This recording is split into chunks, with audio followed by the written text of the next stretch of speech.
station on Space to Ground. Welcome to Space to Ground. I'm Gary Jordan.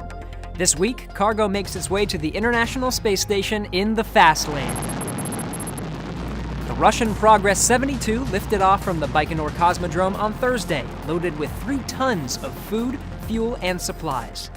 It only took 2 orbits around the Earth to complete its ultra-fast journey to the orbiting complex, docking just over 3 hours after liftoff. Progress is scheduled to remain attached to the space station until late July. One final spacewalk coming up in this set, this time for an extra path of power to the Canadarm2. Anne McClain, Nick Hague, and Christina Cook have already completed 2 spacewalks to upgrade batteries on 2 of the 8 power channels on the space station. The last in this series of 3 is set for Monday, where Anne McClain will head out the hatch once again, this time with Canadian astronaut David St. Jacques, to lay out some jumper cables that will establish a redundant path of power to the Canadian-built robotic arm of the space station and improve communication and computer network capability. We'll cover the whole thing live on NASA TV and Facebook Live.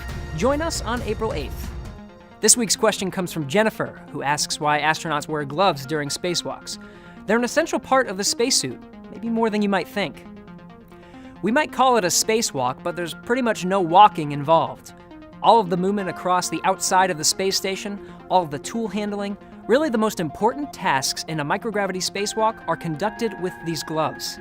The gloves are fitted specially for each astronaut and flown up with them in the Soyuz vehicle.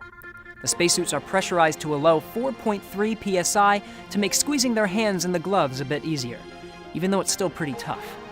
Your next step for now is to give me a glove check. Copy.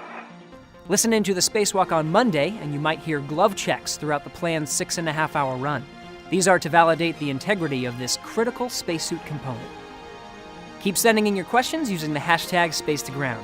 We'll see you next week.